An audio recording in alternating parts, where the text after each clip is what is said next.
So today with me is Poyer Samuelu, the Vice President of Pago Youth Football Club from American Samoa. And yeah, Poyer, tell us your story.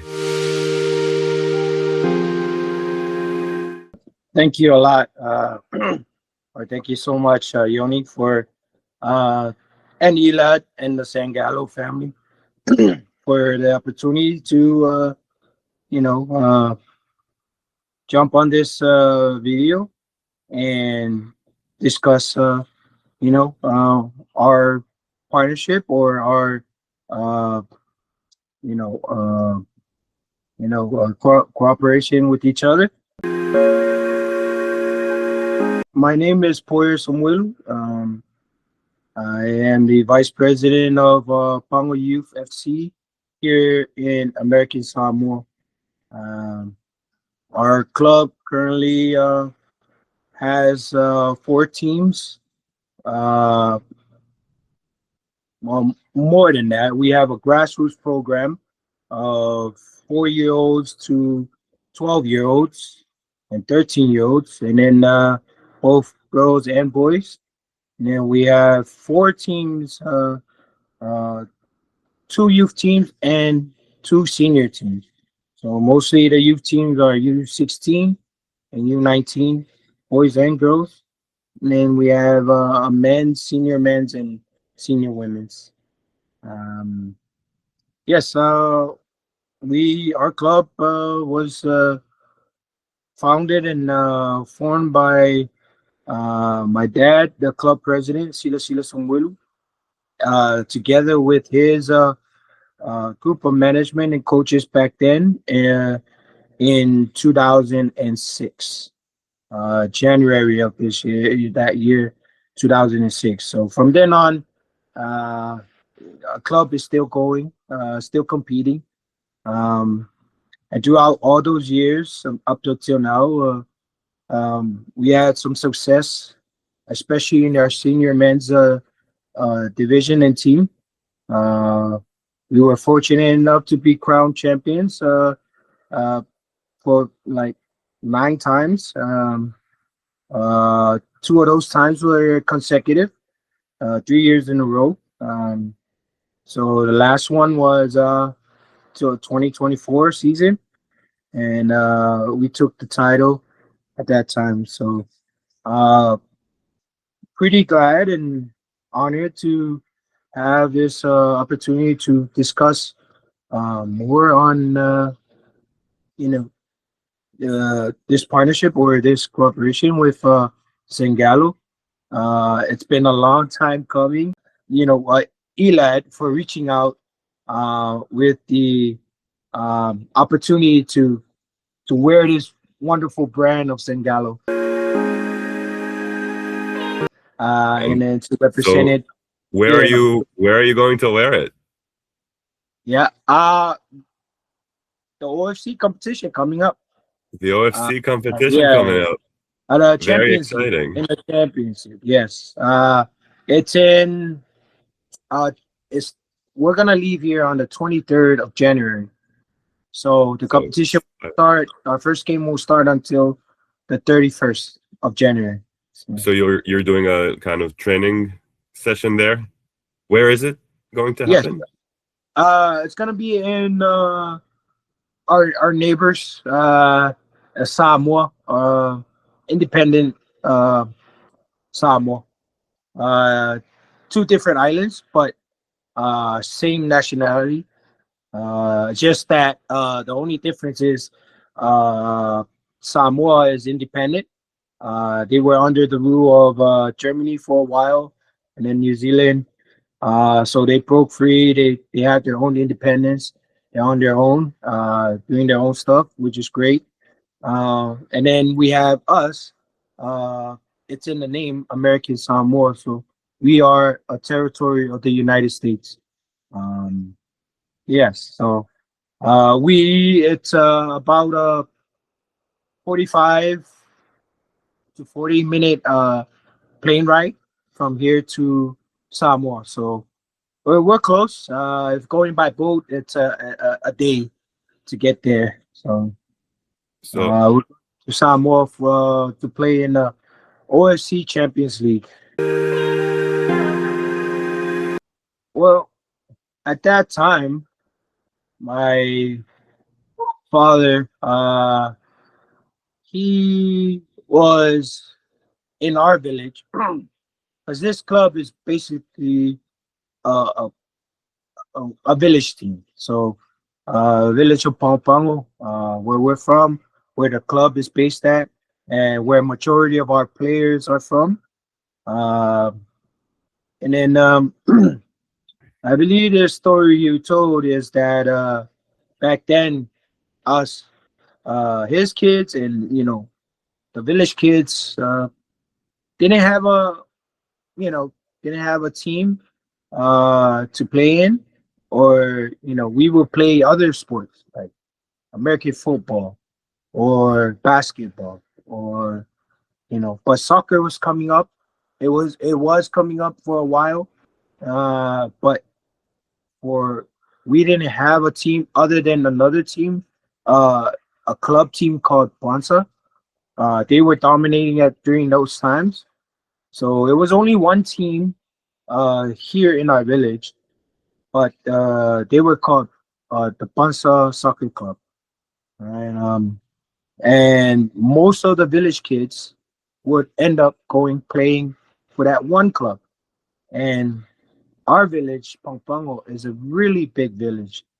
So we had so many kids, so many talented players, but yet limited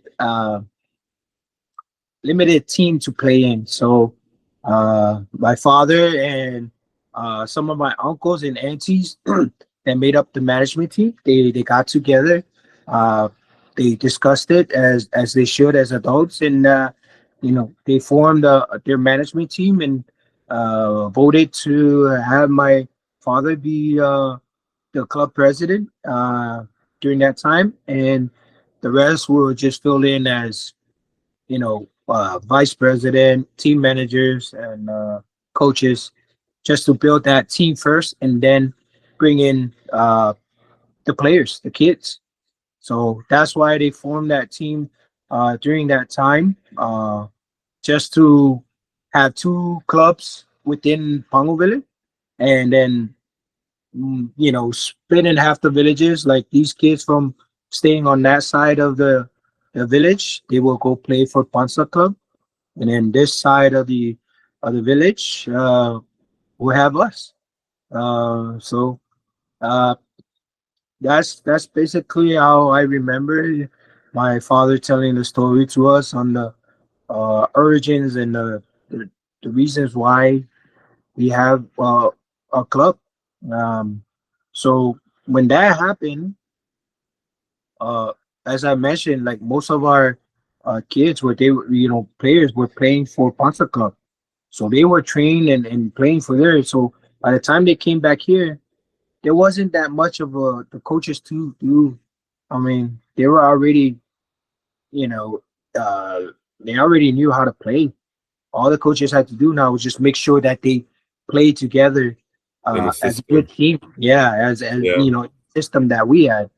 And from then on, that system has been working for us for years now, and that's why our men's team have been successful, um, due to our coaches, our management, and of course the players and the support of the parents too, and the village. So yes, it was. That's part of how it all began. Because back then, there was a lot of us. I am 38 years old right now, so uh my generation and the generations before me, there was a lot of us, like majority of us. But as the years went on and towards this generation or this year, uh, you know, majority of our our our youth and kids, they went to seek more opportunities off island. So now our numbers have gone down a little bit, but we still that's why we still have that system of from the grassroots to work. So it started off with the majority of the Pago Youth kids. Uh, but if we don't have enough, our club is open to whoever wants to play the game. You know, that has the same interests and goals of wanting to just play. Um, so even though it is based in Pango, our village, and it's a village club, our club is open to anybody that wants to to to to come and join and play soccer and compete and do their best. So um, yeah, that's just basically it. It was all about the village pride and then having the kids, the youth. So to keep our youth and our kids active and to make sure that they stay out of trouble.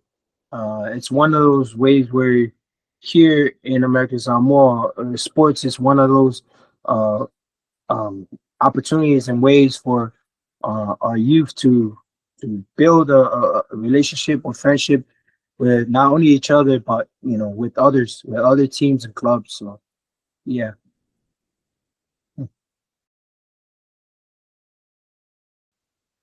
Well, over the years, soccer was just I would say if can put it into a word, maybe a hobby to some, like just to come and play, just to have fun. Not really as serious as how other countries in the world is with soccer. Um, but that was back then. I've seen the uh, development and the growing of the sport recently. Um, and as us as veteran players and now coaches, we try to do our best to help the next generation, next group of kids and adults that want to pursue soccer as a profession or as a opportunity to gain scholarship to go. So, um, but before we, in my generation, in my group of uh, you know players that we had back then, we just played for pride. We played for pride because it was our village, it was our family. Didn't really we really didn't really think about like gaining any scholarships or going to play for Barcelona or the big clubs or anything like that. We just played because it was fun for us. The major sports for us here in American Samoa is American football, pretty much. Like that's why you see a lot of them getting scholarships to go colleges, and then joining the NFL, and then after football, American football, another one is basketball. Uh, just pretty much all American sports like basketball and baseball, softball, soccer. I would say will be fifth or sixth. Then we have volleyball. There's so many. Like, um, I'll I'll be surprised if you find like a kid here in American Samoa with just one sport that they play. Yeah, Majority everyone of does us, everything. yes, like majority of us play multi sports, like more than two or something like that, right? So that also for me and our experience also hinders us into a way of growing and improving because we're not sticking to one sport and making it better at it. We Yeah, after this season of soccer, like what we just finished, now we're gonna move into playing basketball. You know, yeah. The season we, of we, it's like what it's like the yeah, quarter it's every. whatever season's coming up next. We don't train off season just to train only soccer. We train for basketball. Mostly our fitness and health. We do it, and then whichever sports come, rugby, we play, and then by the time like it gets to like that sport is finished, by the time it finishes, we're already close to the next season starting for my generation back then. So it still is today, but it's a little bit more different. There's less games now to be played. Um, there's other like basketball, hardly anymore tournaments. Um, and then American football is only in. We don't have any for seniors. It's only for high school and grassroots, like mostly youth. So after high school, we don't play American football anymore. You either travel off island to go college, or you go play semi-pro somewhere in the states or something. I mean, hopefully pray that you'll get a NFL contract. But yes, the development here for the if I look at the future, this is the future, Yoni. This is why I am so invested in trying to uh, for us to communicate with Sangalo. There's also this Rush RUSH organization. It's Rush Soccer. I don't know if you heard of it, but they are based in America and they're they're pretty big and we're also a part of them as a rep here in the Pacific, especially in American Samoa. So Pago Youth FC is a part of American Samoa Rush Soccer, and that is all for this to improve and develop, the soccer, and not only that, give our players an opportunity to that we didn't have. Like, hey, you're really good. You should go try out. Get a scholarship to go play college. Um, that is also our pride to know that much, especially my men's team. My women's team, I'm working on them. It's a work in progress. I keep losing players, either to motherhood or they go off island for work or military. So I had to every year I gotta refresh. But majority of our players in our men's team and our youth team are all uh, in the national team. They go try out. We either get like 5 or 7 of them to be able to be called into the national team every year. So that is one of our pride and joy. So if you're asking me like if there's any particular specific player that can see as a superstar, I will tell you in 100% confidence the majority of them can be a star. But if you want them to be elite, then they need to go to a elite coach because I'm only like most of us are just coaching from experience, right? But yeah, so I can name some, but I would say like most of my team, if given the right opportunity, the right coaching, the right training, I believe they can be up there with most of those players that are playing in MLS mostly, and then also, or build from there, and then take their next improvement and level to where the toughest ones, the toughest leagues there is the Premier League, and. And before that, we have OFC, our confederation. Yeah, Uh, yeah, they already started a OFC Pro League, so we can I start from saw. there. Yeah, we Yeah, can start here. I mean, hey, it's close to home. It's somewhere where we're familiarized.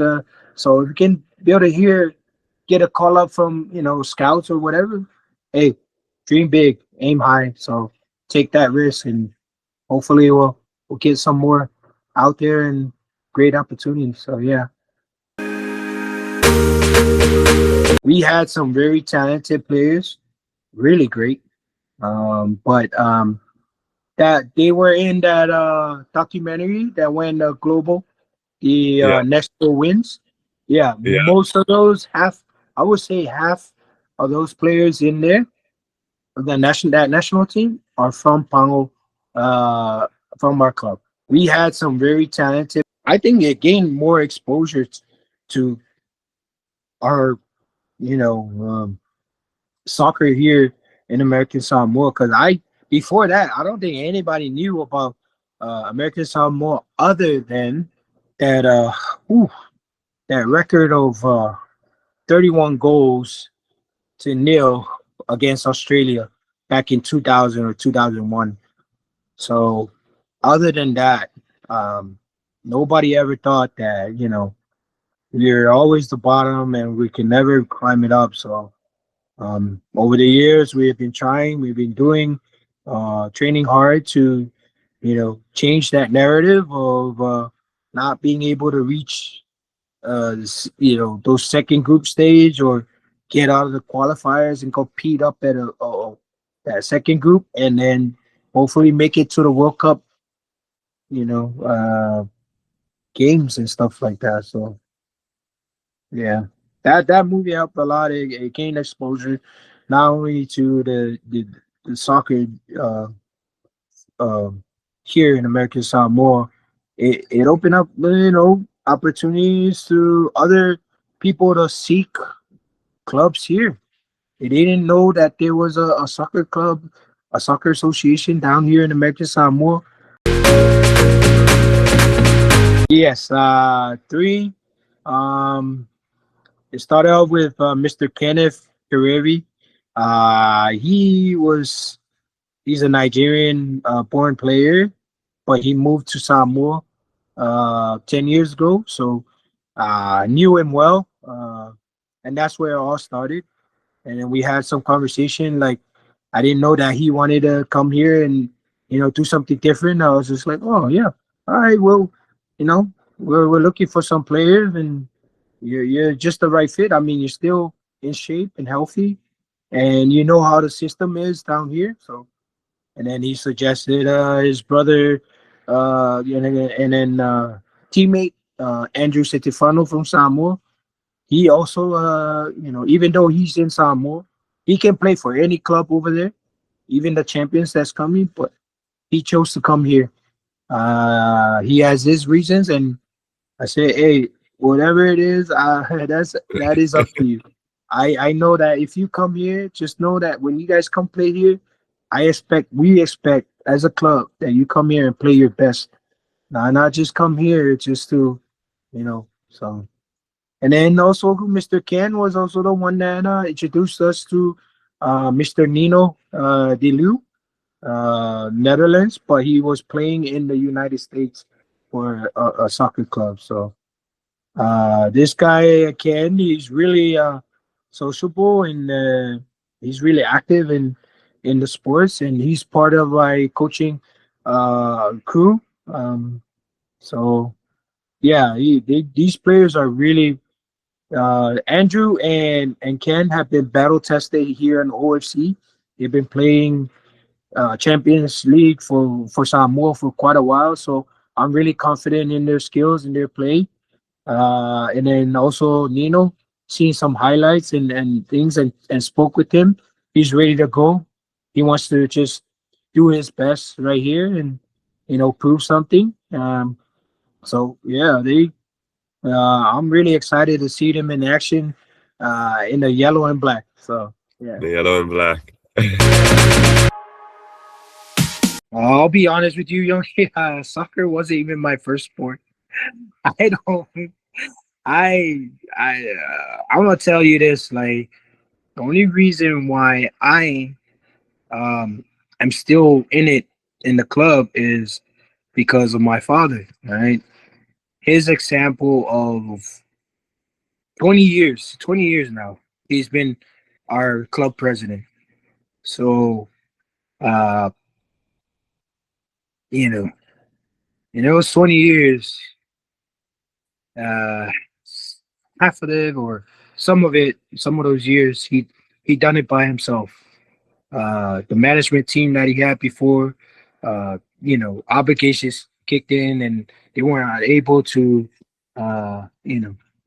things happen, and then it came down to just him trying to manage two teams within the club because we didn't have a grassroots at that time.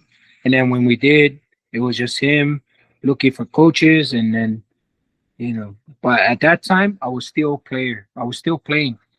I didn't start playing. I did play when I was young, but then I stopped. You know, didn't wasn't really interested in running a lot in soccer. So I took a break. I didn't play. My brothers did. My little brothers and my friends continue on playing for the club. Um, but it was just one of those years where, um, you know, I joined the military and I came back. I had all this um, uh, a stamina, I would say, and the strength I had from doing military training. I just say like, hey, what the hell? I'll just go play for fun. And then as I was playing, I started noticing it was just when we go to travel to OFC Champions League to play, it was just my dad and a few other coaches from that he had to ask that wants to volunteer and support to come and help, and it was just my dad and my mom.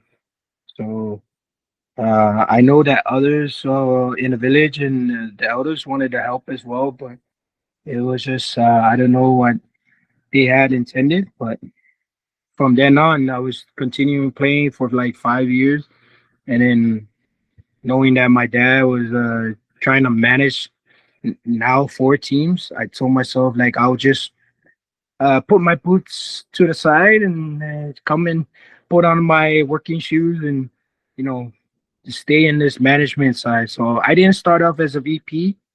I started out as just a coach, coaching the youth, the U16, the grassroots. Went to take all the license coaching and all the courses that need to for development and improvement. So even referee, I went to try out for referee. So I did that for a couple of years, just so I can represent my club and do right by my dad and as a club president. And then yeah, we had one of my classmates. He was a player too, and he was chosen to be our VP. So he was our vice president. My dad was still president, and I was just a coach slash uh, help out with team managing.